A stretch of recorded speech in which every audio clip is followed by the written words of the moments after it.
자, 어제는 그 용산에 관한 기사가 한 2개 정도 났습니다. 하나는 지금 오늘 나왔고 하나는 어제 나왔는데 그 두 기사를 함께 읽어보려고 하는데요.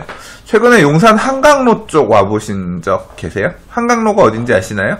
이 한강대교 딱 북단, 한강대교 건너서부터 그 길 따라 쭉 가면 신용산역, 삼각지역, 그 다음에 이제 숙대입구역, 서울역. 그래서 이제 여기가 한강대로라고 하거든요. 제1한강교인 한강대교에서 이렇게 연결되는 그 주변에 있는 그러니까 그 한강대교에서부터 서울역까지 가는 그 도로를 한강로라고 하는데요. 이 한강로는 워낙 넓은 도로예요. 워낙 넓은 도로고 차량 통행도 많고 한 도로인데 그 도로 주변으로는 용산의 메인 개발이라고 할 수 있는 개발 사업들이 한 15년 전, 2000년대 초반부터 본격적으로 좀 추진되었습니다. 어떻게 개발을 할 것이냐, 이제 그 내용을 담은 용산 지구단위 계획이라는 게 만들어졌고요. 2001년도에 수립이 됐고요. 그 지구단위 계획에 따라서 여러분이 알고 계신 많은 아파트들, 주상복합 아파트들, 복합시설들 이런 게 만들어졌습니다. 지금 요새 입주하면서 언론에 종종 나오기 시작하는 레미안 용산이라든가 용산 푸르지오 서밋 올해 입주했고 5월달 그다음 8월달 이렇게 입주 시작해서 지금 이제 입주하고 있는 단지가 그렇고요.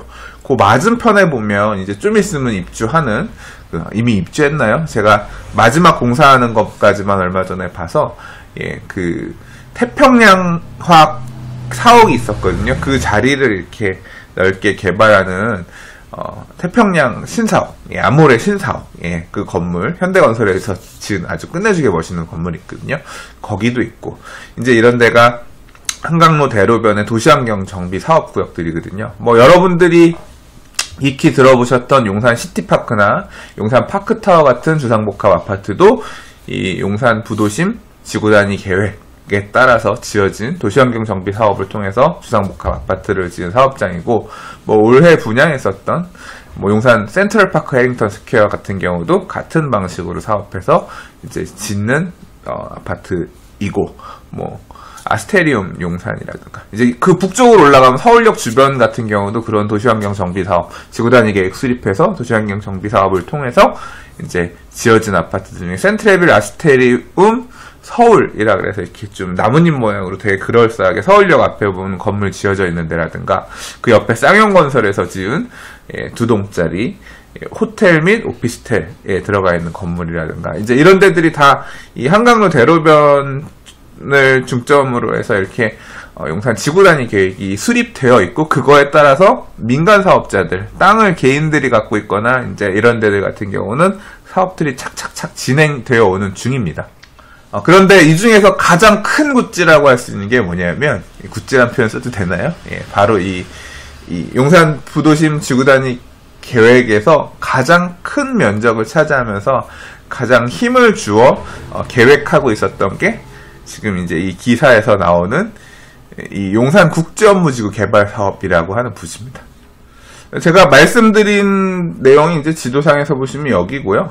이 한강대교, 지금 이게 미군 부대고, 한강대교에서부터 서울역까지 가는 이 도로, 이게 이제 한강로고요. 이 좌우로 그런 도시환경 정비 사업들이 그렇게 추진들이 되어 왔다는 내용이고요. 그래서 보시면, 대부분 용산 시티파크라든가 파크타워라든가 아니면 여기 센트럴파크 해링턴 스퀘어라든가 레미안 용산이라든가 푸르지오 서밋이라든가 이렇게 부분별로 사업들이 진행되어 오고 있고, 이제 추가적으로 사업들이 추진되는 데들이 있습니다. 근데 여기에 보시면 이렇게 제일 큰 면적 있죠? 여기 이게 이제 용산 국제업무지구, 여기 보시면 용산 국제업무지구 개발 사업이라 그래서 지금 기사에서 언급하고 있는 가장 큰, 가장 규모가 있고 무게감 있는 중심이 되는 그런 사업 구역이라고 할 수 있는데요. 이제 기사에서 보시면 소송 얘기도 나오고, 이제 이와 관련해서는 앞서 기사를 몇 번 읽었습니다만, 여기를 이제 개발하는 사업자를 벌써 10여 년 전에 지정을 해서 사업이 가다가 이제 2008년에 미국의 금융위기가 오면서 사업 추진을 하던 추진 주체들이 이제 좀 사업이 잘 안 될 것 같으니까 좀 문제가 발생하면서 사업 주체 간에 땅을 매각하는 코레일하고, 그 다음에 이제 드림허브 프로젝트 금융이라고 하는 민간 출자사, 여기하고 이제 소송이 붙어서 지금 아직까지 분쟁에 있는 상태입니다. 얼마 전에, 그러니까 지금 여기 이 추진 그 내역을 보면, 그러니까 추진 내역이 아니라 이제까지 지나온 이력을 보면 1심 같은 경우 2013년에 부터 이제 소송이 시작돼서 지금 1심 판결이 2014년에 났고 2심 판결이 요번에 이제 2017년 11월 3일 날 나서 일단 이 투자를 하겠다라고 했던 민간 투자사들이 2심 패소를 했는데 최종적으로 이제 다시 상고를 한다 그래서, 상고가 아니라 이게 뭐라 그러더라? 이게 명칭이 있던데 제가 이게 1심에서 소송을 하고 2심에서 넘어갈 때는 뭐를 하고 그 다음에 올라갈 때는 이게 아마 그 대법원으로 올리는 게 상고든가요? 예, 그렇게 나오네요. 일단 소송을 하고 그 소송에 불복해서 이제 그 위에 2심으로 올리는 게 항소고, 그 다음에 이제 이걸 대법원으로 올리는 게 이게 아마 상고인가 봐요. 예, 그래서 아무튼 그렇게 상고를 하겠다라고 했기 때문에 결과적으로는 이 대법원 판결이 나와봐야 이제 어떻게 이 국제업무지구, 좀 전에 보셨던 이 국제업무지구의 향방이 갈지는 결정이 될 것 같은데, 이 소송 결과와 더불어서 국제업무지구 사업을 다시 추진을 재개하기 위한 지구 단위 계획 변경 수립을 서울시에서도 지금 하고 있다, 그런 내용을 올해 언론을 통해서 여러 번 밝힌 바 있고요. 그래서 이 용산국제업무지구 부지, 그러니까 이 코레일 부지를 어떤 식으로 개발할 것인지에 대한 청사진, 밑그림 등등을 포함한 내용들이 그와 더불어 확정이 되면 좀 구체화되면서 다시 좀 거론이 되지 않을까 싶어요.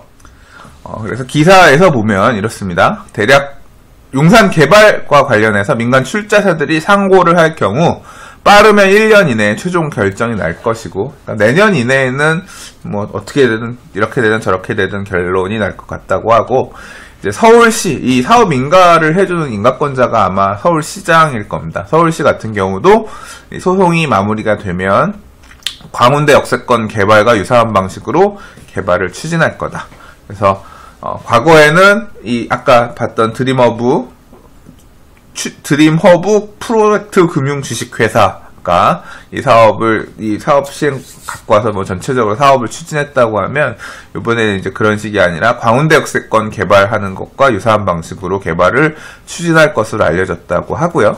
그래서 사업 주체가 토지 전체를 매입해서 개발하는 형태가 아니라 부지를 쪼개서 개발할 수 있도록 해주는 형태로, 그래서 이게 정확하게는 저도 잘 모르겠습니다. 저도 잘 모르겠지만, 상암동 같은 경우가 보면 땅을 어느 정도 시행을 해가지고 SH에서 땅을 시행해가지고 블럭별로 입찰해서 팔고 그런 식으로 했었거든요.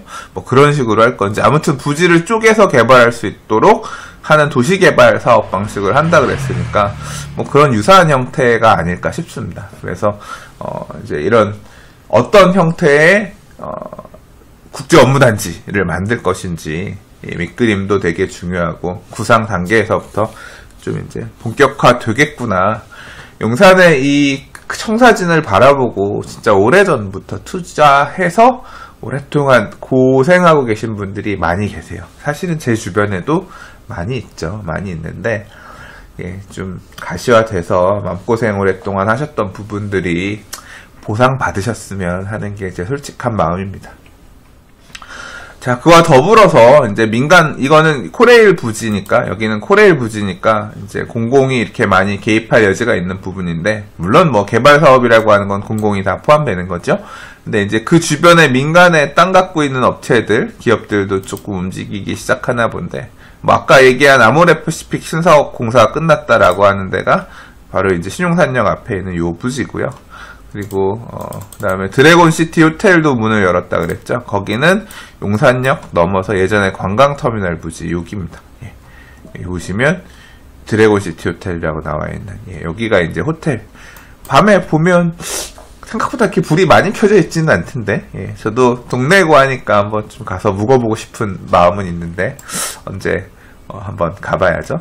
그리고 그 다음에 원효대교 북단 원효로 4가에는 현대자동차그룹이 약 3만 제곱미터 부지에 호텔과 업무시설 등 복합시설 건축 계획을 마련했다라고 했는데, 거기는 바로 이 부지입니다. 이쪽. 예, 그래서 아무튼 이 국제업무지구 부지를 주변으로 해서 이 일대가 좀 본격적으로 많이 관심사에 오르내리는 내년, 내후년은 지금보다, 올해보다 조금 더 관심이 높아지는 한 해가 되지 않을까, 예, 그런 생각이 듭니다. 자, 기사에서 얘기한 부분이 이 지역, 예, 이제 용산 지구단위 계획에서 보면 여기가 용산 2지구거든요. 그리고 이 삼각지역을 끼고 이 북쪽, 예, 이렇게 삼각지역을 끼고 이렇게 해서 서울역까지, 서울역 부지 여기까지가 이제 용산 1지구 지구단위 계획인데요. 지금부터 읽을 기사는 그 위쪽, 예, 서울역 주변에 있는 이 용산하고 그 다음에 이쪽이 이제 중구거든요. 용산구, 중구, 뭐 이쪽 일대를 좀 어우르는 이 지역에 대한 얘기를 해보도록 하겠습니다. 바로 이 기사인데요. 자, 기사에서 보시는 것처럼 이렇게 면적이 좀 전에 지도에서 보셨던 부분하고 오버랩이 됐나요? 여기 서울역을 중심으로 해서 이렇게 서대문구에서 중구, 용산구까지 이렇게 어우러지는 넓은 면적인데, 서울역 일대 도시재생 활성화 구역이라 그래서 뭐 이 지역에 이제 도시재생 사업을 하는 추진 전략, 이 뭐 안이 요번에 지금 확정이 돼서 이제 요 도시계획 심의에서 넘어갔나 봐요. 보니까 도시재생위원회의 심의네요. 아무튼 도시재생위원회 심의를 통과했고, 그래서 뭐 내용이 뭐냐 그랬더니 서울로 7017, 그 서울 예전에 이제 찾아다니던 고가를 보행자 중심의 고가로 만든 것이 이제 서울로 7017이죠. 그래서 서울역 고가를 보행길로 꾸민 서울로 7017이 서울역 민자역사 옥상과 연결되고, 지상 위로 이렇게 연결되고, 남대문 시장에 광장이 조성되고, 뭐 그다음에 그와 연계되는 뭐 약현시장, 송기정 체육공원, 염천교 제화거리 등 서울역 인근 시설은 관광객들이 즐겨 찾는 역사문화 명소로 개발된다. 이런 내용을 담은 서울역 일대 도시재생 활성화 계획이 도시재생위원회 심의를 통과했다고 발표했다. 그래서 뭐 이제 중점적인 부분은 서울역을 중심으로 해서 보행권으로 움직일 수 있는 권역 내에 뭐 그런 개발 밑그림들이 어떤 주된 내용인 것 같고요. 그래서 대략 한 예산을 한 2,500억 정도 사용해서 그 안에 세부적으로 한 63개 정도의 사업을 추진할 거고, 2020년부터는 민간 투자도 본격화하겠다라고 했는데, 이제 이런 뭐 당장 뭐 이거는 민간 투자라고 하는 거는 당장 이런 몇 가지만 바뀌더라도 그와 연계되는 장사하시려는 분들 또는 이제 선투자하시려는 분들 같은 경우는 이런 내용에는 굉장히 발빠르게 움직이죠. 민간 투자는 뭐 벌써부터 활성화됐다고 사실 보는 게 맞을 것 같긴 한데, 아무튼 그 서울역 주변으로도 이렇게 도시 재생 하는데 어떤 밑그림을 마련해서 추진을 하겠다. 2019년까지 2,500억 투자를 해서 정비를 해나가겠다라는 내용을 밝혔어요. 자료를 좀 보고 싶어서 서울시 홈페이지를 확인해 봤는데 아직은 못 봤고요. 아마 심의만 넘어간 단계니까 나중에 제대로 보도자료나 이 계획안, 서울역 일대 도시재생 활성화 계획 자체를 뭐 PDF 파일이나 이런 걸로 볼 수 있지 않을까 싶어서 추후에 기회가 된다면 그런 자료를 조금 구해서 보도록 하겠습니다. 자, 그래서 오늘 지금 요번에 읽은 기사는 주로 그겁니다. 용산을 끼고 있는 용산 남부지역 국제업무지구 개발에 대한 얘기가 일부, 이제 다시 정상화하는 것에 대한 얘기가 일부 있었고, 그다음 서울역을 주변으로 한 도시 재생 사업 추진하는 내용 일부가 있어서 두 개를 같이 묶어서 한번 얘기해봤습니다.